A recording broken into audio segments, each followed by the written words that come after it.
Welcome to Senior Stay or Go TV. Today we are honored to have Tom Rice with us.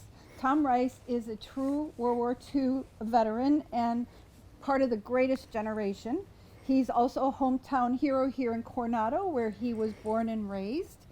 And he was a staff sergeant in the 101st Airborne in the U.S. Army during World War II. And he parachuted into Normandy, about 2 kilometers behind the German fortification on Utah Beach in Normandy, France. So, Tom, we are so thrilled to be here today with you. I know that you were wounded a number of times, you've had a number of surgeries, and you just keep plugging along. You've received a bronze medal, you received 2 Purple Hearts, you've received combat infantry badges, you've received notoriety from the French government. You really have had an enormous and a wonderful career. And after your military career, then you had 44 years in the Sweetwater School District as an educator as well. Yeah. So, wow. I don't think I've done half that much in my life, and you weren't parachuting in Normandy. You'll grow into it. Yeah, I'll grow into it someday, maybe, right? It's truly an honor to have you here. We call you Sarge or Tom, whatever you would like. Sarge, is that okay? Sure. So we're behind us is the home you were born and raised in. Yes. Tell us a little bit about your upbringing in Coronado. Well, I was born here in Coronado. They didn't have a hospital, so I had to go to San Diego. I won't tell that funny one that I told you before. But my father bought this double lot, very early, 1919. Wow. And as the family was transferred around, I had a brother, Joseph. He died of double pneumonia in 1932. And So he was very young. Yeah, he was 6 and I was 10. Oh, wow. So I always practiced my fisticuffs with cuts on him. So he got a little punching around every now and then. But the front house was not built until 1938. There's a lot of artifacts around here. My father built a big pond here with rocks that he got from Tijuana. Behind me is some rock culture. You can see it probably from where you are, and it's been built up and kept up that way. The kitchen stove, the kitchen sink was stolen. The toilet was stolen. A number of items that were usable and workable were stolen from Kearny Mesa when they tore down the buildings there. So evidently they were free for grabbing. The house was made of redwood, and another fellow and I replaced the roof about 30 years ago. And so it's been a small house right here, and then a larger house my mother built in 1938. I understand you were quite the wealthy catching gophers, is that? Oh yeah, I was probably one of the richest kids in the city because I caught gophers, and I was on the track team, and as I captured the gophers and took them to the fire station, banged on the pole, and the fireman slid down and gave it to him, and then he threw them in the trash. I found that I was losing money because some of the kids were raiding my traps. So after the fireman took my gopher, he threw it in the trash, and I went around and got him again and turned him in the second time. But that was working pretty well and got my budget back up. But finally the whole thing collapsed when the fireman cut one leg off, and you can't get 25 cents on a 3-legged gopher. So just for a point of reference, high school graduating class of 1940. Yeah. And how many kids? And what? How many kids in the graduating class? 60. Oh, so okay. Yeah. Pretty substantial. And the student body was 300 then. Wow. And there was one black family in Coronado, and all the girls were beauties. Everybody on the football field had to go out for track, had to go out for basketball, because that's all we had. Just a particular number of individuals that were pretty well trained in athletics. The coach was Harold Niedermeyer. And, I went to high school with Anita Meyer. oh yeah. We traveled around Southern California and running track meets, and one of them was the Huntington Beach Relays. I ran the mile in the Huntington Beach Relays and got second, Wow. but I broke the school record. But they wouldn't give me the record because in order to hold it, you have to have 3 watches on it. And the coach only had 1 watch, so that was it. No electronic timers in Yeah, those days. no, it's all hand stuff, you know. And, it worked that way. But from there, I went on to San Diego State College, and had 2 years, and then from there, I enlisted or joined or whatever else it might be. I wasn't drafted. Okay. Because my serial number is 1916 48 59. Wow, you The remember first that. number is either a 1 or a 3. If it's a 3, you've been drafted. If it's a 1, you volunteered. Okay. So And what year was that? that was 1942. After 2 years of college, and for the most guy, there was a lot of depletion of men around. So it's time to go. And the community here took care of us kids. We weren't a gang. We were a crowd. And did you go with a bunch of buddies, or did you go by yourself? Oh, I went over by myself in the San Diego post office and was sworn in there by a second lieutenant, and he read article number 69, you're in the Army now. And to go home, you've got 24 hours to go home, get your life squared away, and be back here. Wow.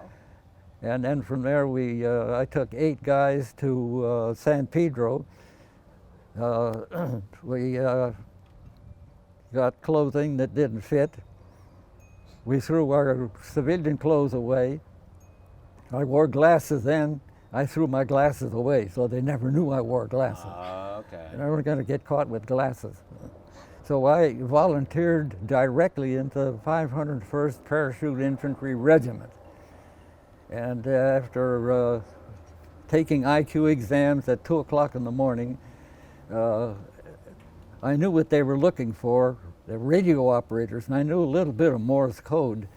So I marked all my answers wrong because I didn't want to carry a 60-pound piece of equipment that was classified as radio, because that's a significant target for the enemy. Well, you were wise even then. Yeah. So I played games with the Army and maneuvered pretty much as to where I wanted to go. I did the same thing, and they wanted machine guns. We got to Capitola, Georgia. We were standing around doing nothing, hands in our pockets and leaning on something. So we were called attention real quick, and the first thing we did was to climb a 36-foot ladder up to a C-47 nacelle part of a body. And there are 2 doors on. One we went in, the other one we went out. And they strapped a harness on us one at a time and put us in the doorway and gave us 1, 2, 3, out you go. Oh, wow. And if you didn't, then they kicked you out. If you still refused, then down you went, and you were put in Company W, and you got rid of you right away. The colonel, our regimental colonel, wanted athletes, and he wanted soldiers, and he wanted guys that had some college. So I just happened to fit that. Most of our officers were West Pointers, and this is an odd bunch of individuals because we came from all over the United States, and our officers were real keen in that we had a Philip Gage Jr. who was directly related to General Gage of the United States, or the English Revolutionary Group that came in. Oh, wow. So he was a gallant officer. He was Sterling Silver man, and he on the Normandy invasion, he tried to take over a German machine gun position, and he got his hand shot off. And he always complained to me that he never did contribute anything. So we had to correct him. So he was a good man that related right to the enlisted men. Like some of the officers, there was a sparkling line of non-communication between enlisted and the officers. So you just obeyed. You stand up, sit up, shut up, and do what you're supposed to do. So we trained and trained and trained in Camp Toccoa. And where was that? Northeast corner of Georgia. Okay. The weather was terrible in the winter because I arrived there the 27th of November. Oh dear. Yeah. Coming from Southern California, that Oh was yeah, not fun. yeah. There you got it. Living in the salubrious climate here of Southern California and going to that area where you're breathing fumes from soft coal, and that didn't fit well with me at all. So they were looking for machine gunners. And they had a target of 3 by 3 inches on the diagonal, and you had 9 shots. And you had to put 3 shots in each one of those targets, those squares. I put them all in the framework because I didn't want to be carrying a machine gun, because that is a high priority for an enemy target. So I used those techniques, and I worked my way around it. Okay, so you're working your way around, and then what? Somehow you ended up being deployed. Yeah, well, I was already, we went through the Tennessee maneuvers. They made a motion picture on that. In fact, they made 5 motion pictures of the 501, the 101st. One is The Longest Day. You've probably seen that one. Mm-hmm. And the Band of Brothers were on the tail end of that one. The 101st Airborne Division was a Wisconsin infantry regiment that was tagged for airborne duty. Now, it was known that the Germans had 3,000 in a regiment. We only had 2,000.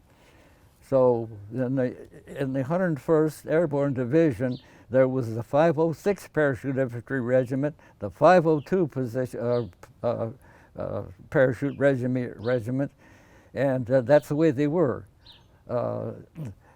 We're still undermanned regarding the German complement. So the 501 was attached to the 101st.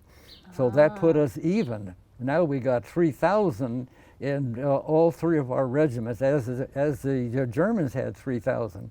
So we didn't know that. That was kept quiet. And ultimately, after a couple of campaigns, we found out about it from them. So here we are, training. Our regimental colonel, after we made the jump from that engine nacelle, we coasted down a long cable and landed in a sawdust pit. The 12 of us gathered together there, and then we went to see the colonel.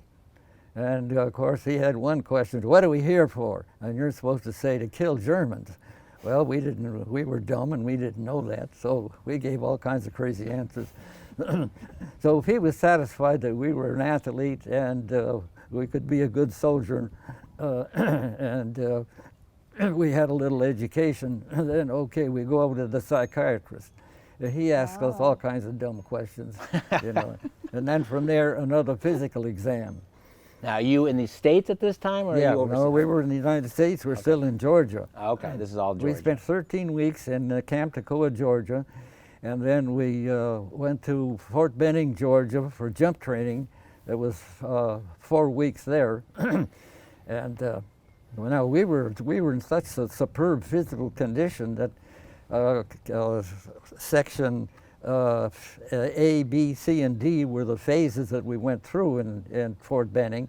Phase A was physical education, and we were all out there exercising, and the instructors, they were bronzed Apollos. I mean, they were muscle men. They wore T-shirts about 8 sizes too small. so the muscles bulged all over. So I mean, we were kind And of this was long before all the testosterone. yeah, we were kind of smart, Alex, in this too, because we teased the drill instructors, and they got so angry with us, they'd made the hair stand on the back of our head at attention when they got to us. So if we did something wrong on purpose or because they didn't like it, they'd come over, you got 25 push-ups. We dumbfounded, we'd say, which arm, Sergeant? They'd have a fit. Oh.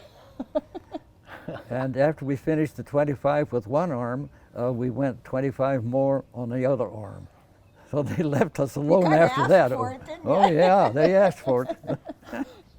So Tom, you went through all your training in the States, and then you were sent overseas. You weren't really expecting to get sent overseas, you said earlier, quite that quickly. But when you did, where did you land when you got there? Well, from Camp Toccoa, we went to Camp Mackle, and we did the Tennessee maneuvers, and that was a full week of activities. From there, we moved to Boston at Camp Miles Standish, American history name. Yeah. Camp Miles Standish, and we were oriented there. A colonel got in front of us on the stage and told us how to use anti-gas ointment, and you take off your shoe and you put it on your bare feet. That is a lot of baloney. A major general came up, I believe that's what his rank was, and absconded him for giving such information out and corrected. You put anti-gas ointment on your shoes, not on your bare skin. That sounds right. Yeah, so. Doesn't sound like it would feel too good on your bare feet. No, greasy, heavy stuff. From So boards. when you went overseas, did you bring a good luck charm with you? Good luck charm or not, it was a tasty bit. It was a 1 pound bar of maple sugar given to me by the mother of my girlfriend who was in Washington, D.C. And I was sent on a number of activities. I was a non-commissioned officer for poison gases. Studied claricedophonone mustard gas. I got 2 marks on my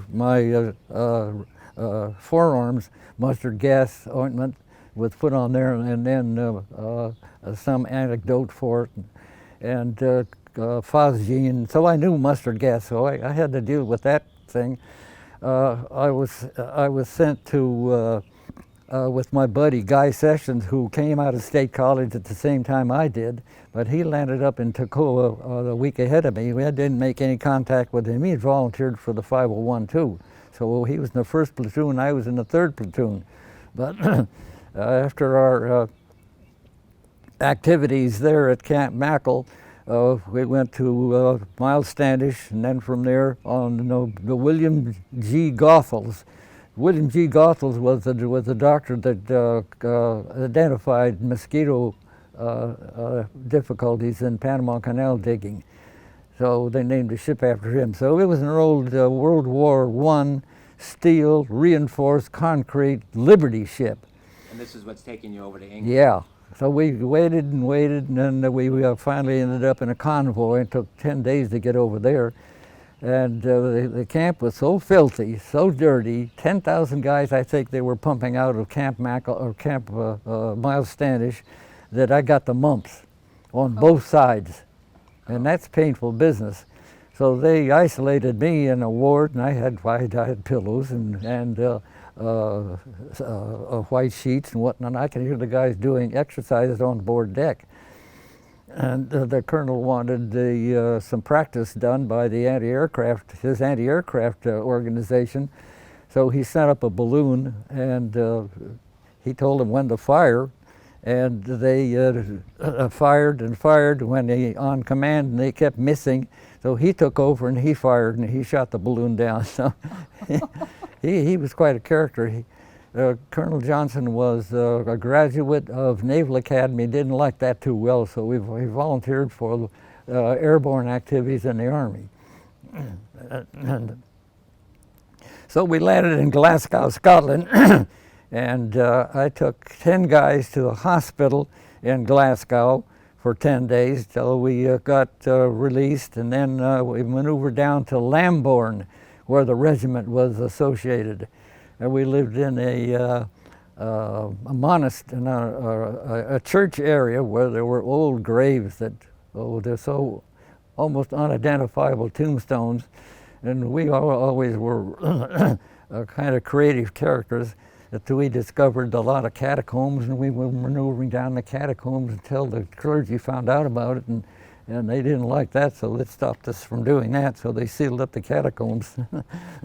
But we maneuvered again and again at a higher level of techniques and using our weapons and firing and chasing each other across cemeteries and jumping over tombstones and through wheat fields, breaking down there with barbed wire fences, and fighting the black troops that in Bristol, where they finally decided that the blacks could have 2 days in Bristol, and then the whites could have another 2 days, but not everybody at the same time, because there was a constant, continuous fighting going on. They mistreated the black people, something terrible. And so we had 3 practice maneuvers in England that were to be replicas or repeats of the landing that the sea forces were supposed to make. Operation Eagle, Operation Beaver, and Operation Tiger. And then finally, Operation Overlord. So how close are we to D-Day at this point? I'm trying to get my time reference. this was, we landed in Glasgow, Scotland, January 1, 1944. Okay. And from there, I was in isolation for a bit, and then, like I told you, finally we made it down to Camp Lambourne, and we got going on some of our activities. So again, I was... So now are we in about March of 44? Yeah, we're April? into February, March of 44, and we still didn't know where we were going. So you still didn't have a sense of what was coming? No. Especially me, because I was assigned in each one of these exercises to a Lieutenant Colonel Carroll. He was the assistant executive officer of the regiment.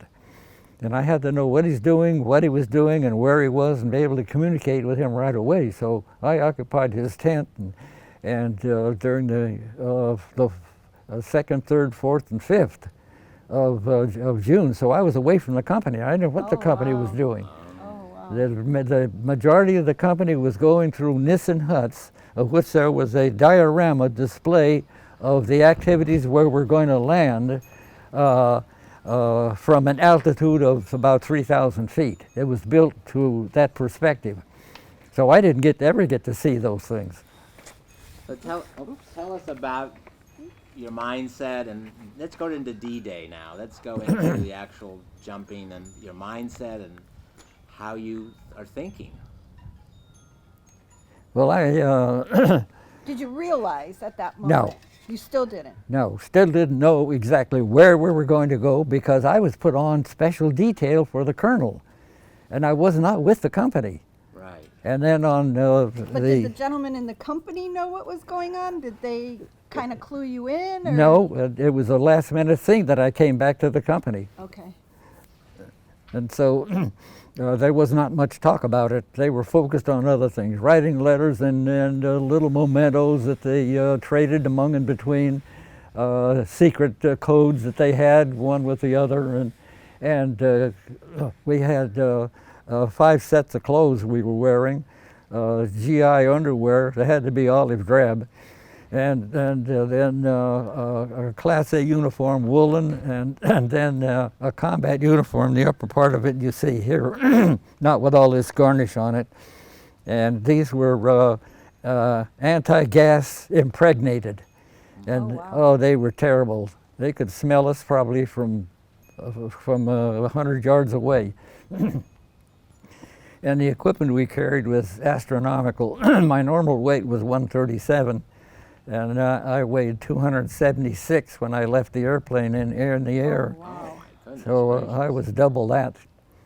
So the actual bric-a-brac and war accoutrements that I carried was 176 pounds of stuff. Good thing you were an athlete. Yeah, well, I always jumped number one. Did you really? Oh yeah, I like that, number one. So everything they trusted. Even though you didn't know where you were jumping, No. you were number one. Oh, the number one. Wow. And Okay, so, so you jump, and now you're behind enemy lines. well, there's some things important Okay. before that. There's a Okay. wild story Okay. here about this. That we were at the marshalling area, June 1 through June 5th, late June 5th. And we were going to be lectured by the lieutenant, by the colonel. And he stood on the Jeep, a hood of a Jeep, and with a parachute, camouflage parachute draped over the hood. And he's going to give us a speech. We called it the knife speech. He was an aggressive character. You had to be, according to some of the other colonels, Colonel Sink and Colonel Nicholas of 506 and 502. He was the most outspoken. Colonel Johnson was. He's going to give us a knife speech, and he always carried a Bowie knife with him. And that's I don't remember what it looked like, but it had a blade on it, maybe about 12 inches long and wide about 3 inches, and it had a 8-foot piece of plywood with a replica of Tojo on one side and Hitler on the other side. He'd stand at about 50 feet and throw that Bowie knife at it. Whoa. And one time it bounced off the board and it came back and hit him. And, Oh, no. and so we were not allowed to fist fight. We're not allowed to unsheath a knife and fight with a blade.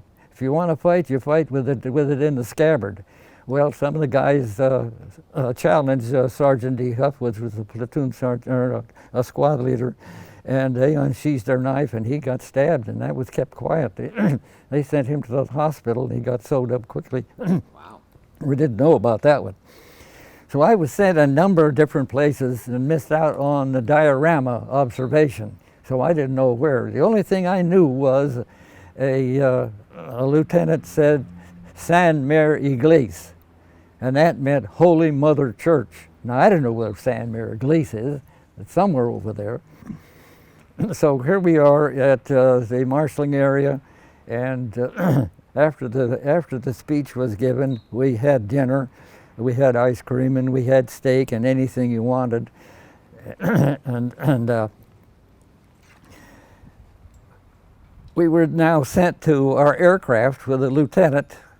We had Lieutenant Jansen, who was the executive officer of Company C, was going to take our plane. There'd be 18 jumpers in a plane, a pilot, co-pilot, and a crew chief. And we had a real difficult time getting in there with all that equipment, Because everybody had as much equipment as you did. oh yeah, and some guys weighed in 180, and then with another 137 pounds, they're hitting the maximum. You know, parachute can't take too much. I don't know what the maximum is on a parachute, but it was probably a little scary for them, but they didn't know that. But at the plane, on marching toward the plane, one of the guys in my squad, Marvin Van Buskirk, all of a sudden decided and felt his body was not making the tingling noise that it should be. When we ran or walked fast, the dog tags would clank and then make a noise. He was not clanking, and he took a shower before, like all of us did, and he hung his dog tags on the curtain of the shower and forgot his dog tags. Oh. So he announced that to me, and I said, okay, give us your equipment, Marvin. And we took all of his equipment, and I said, go back to the shower and find that darn thing. He went back and couldn't find it, so I said, get 2 strips of canvas, and we'll write your name on it. So that's what his dog tags were canvas. He had the best dog tags probably of all. or some of our equipment other made a lot of noise. The mess kit had knife, fork, and spoon in it. When you ran in that, those were loosely banging around inside. They could hear you coming, you know. So as far as the enemy was concerned, they knew we were coming, but they didn't know exactly. They knew pretty much when, but not exactly where. So in the aircraft, after we loaded and we repacked our bundles, we had 6 bundles strung underneath the aircraft, and they were capped on each end. We had a machine gun and ammunition in one, and probably hand grenades in another, and maybe some guy probably tried to get real smart and filled one of them with ping pong balls. But each one of these bundles weighed 300 pounds. Oh, wow. We had one bundle in the aircraft toward the tail end of it, and we would maneuver that one into the door, and that would go out just before I left.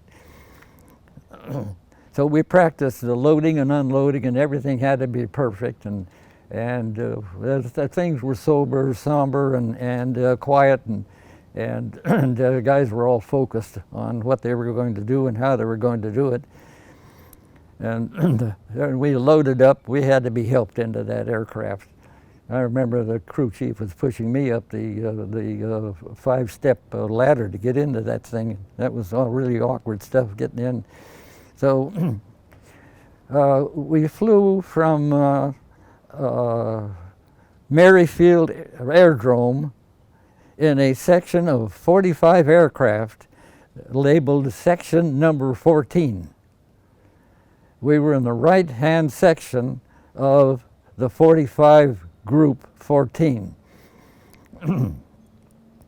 And we were supposed to jump on drop zone B, as far as we knew, drop zone B.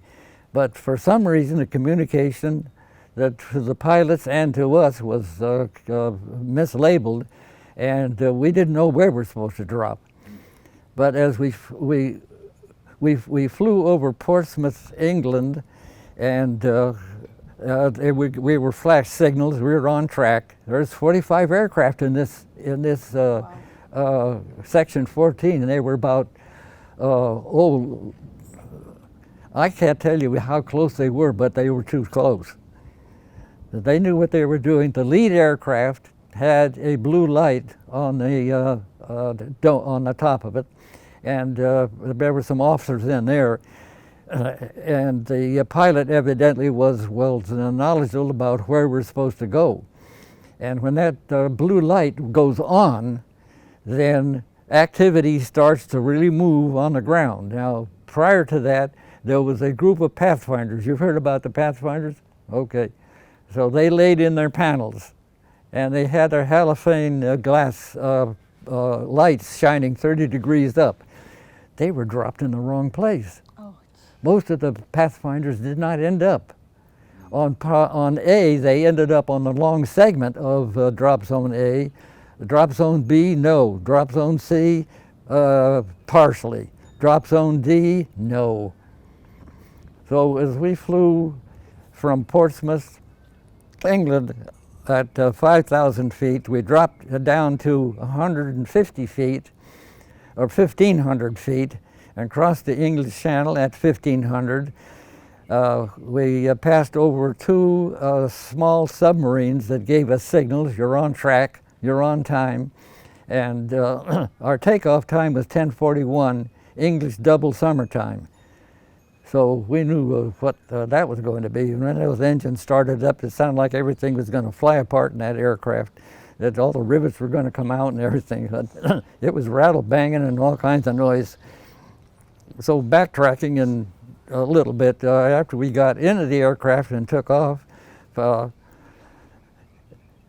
incident occurred in one of the other aircraft. There was an opening for one more jumper, and so suddenly a guy appeared that he ran away from the hospital, and he was injured some way. Got away, probably injured on a practice jump in England.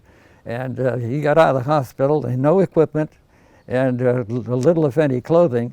The guys gathered together and they got him a rifle and an equipment and got him in the aircraft. And we still don't know who this guy was.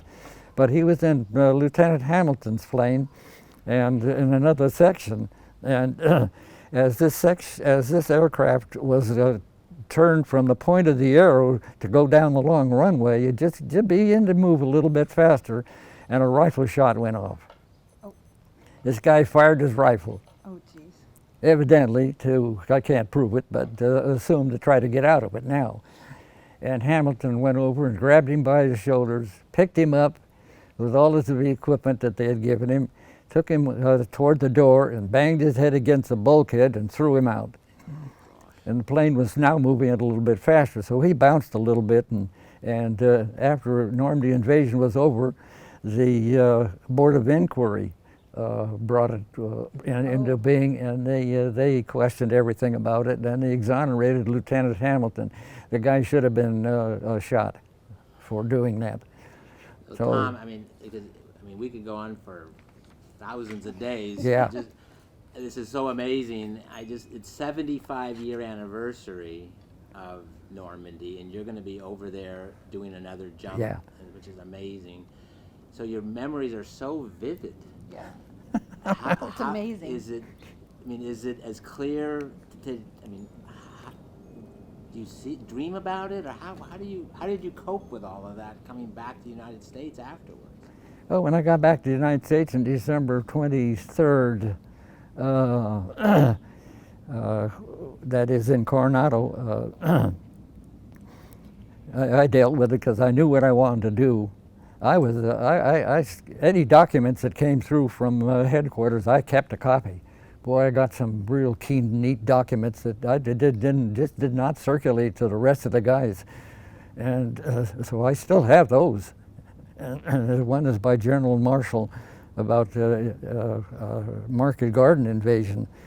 But I was focused on getting back into college. That's where I wanted to be. I didn't want any more of the Army. I had a love affair with the United States Army and a hate affair with the Army of the United States. Those are all the bozos.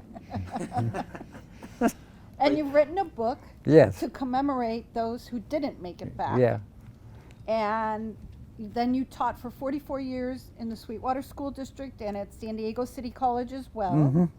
Did you continue to coach track as well? I coached for 25 years at Chula Vista High, and then a few years at Hilltop High.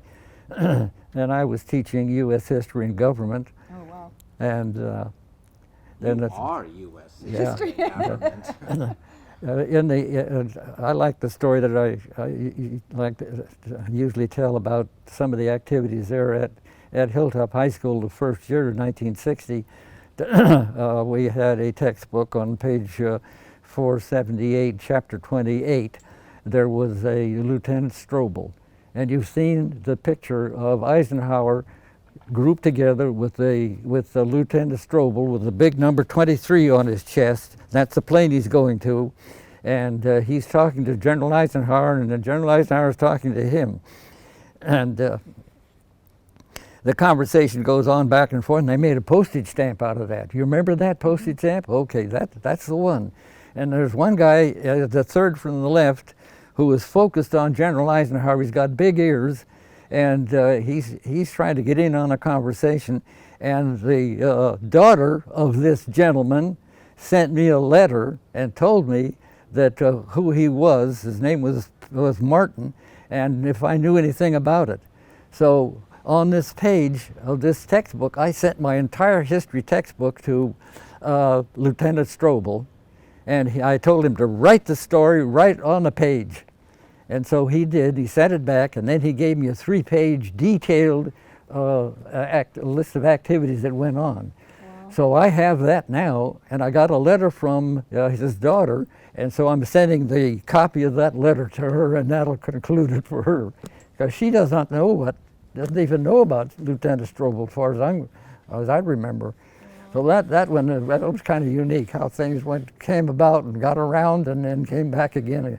So I'd like you to address the coping mechanism you talked about and how you came back and wrote this book in honor of the fallen soldiers and the running, you took up running. I think that's an important part of the conversation. Well, I was a junior now in college and interested in teaching and doing something with all these documents that I have.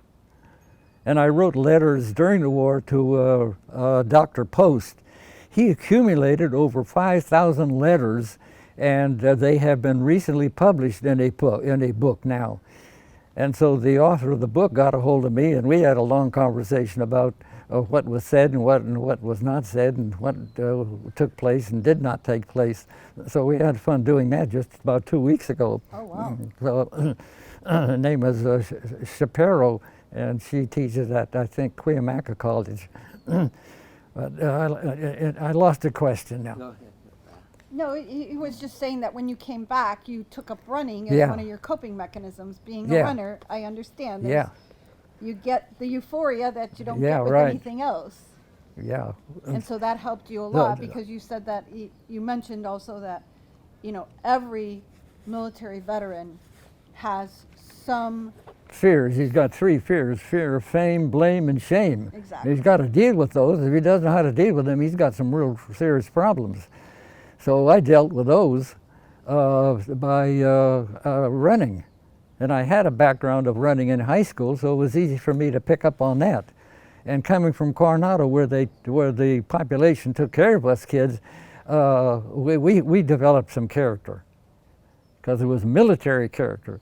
Then that was very important. So with all my experiences and multiplicity dwelled on me, and I took all of these character building activities and lodged in the back brains of in the convoluted back sections of my mind where men seldom go, and I could rely upon them for some kind of an aid, because our officers put us under danger every single day. Every single day there was some kind of plan for danger. So we every time we jumped, we were behind enemy lines, and we were on our own for the most part. And we were spread out so far in the Normandy that it took better than a week for us to get together. We lost 8 company commanders and a lieutenant colonel, Major Gage, and I don't know who the others were, but we had 38% casualties there. wow. So, So when you go back, this will be your 6th time going back. oh, at least. When you go back, does it all recreate itself for you, or has enough changed that you can kind of keep your memories where they are and move on from there? I got them lodged in the back brain of my mind, and then if I in the dark and deep convoluted areas, if I need to rely on one of them, I could go in and pick out the one I want. That's why I can tell you stories. That's awesome. Reach It's in and amazing. You're amazing. pick them out, and then be careful on expanding them. So. I like the story about where you were at the end of World War II. I think and then we'll probably have to wrap it up to time.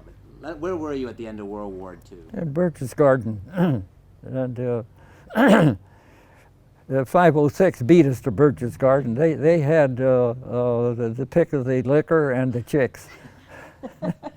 They wanted to get that one in. Good, good. And then we had to take what's left over. So now we were in rest and recreation for the most part. We weren't used to that kind of thing. So we'd go out hunting.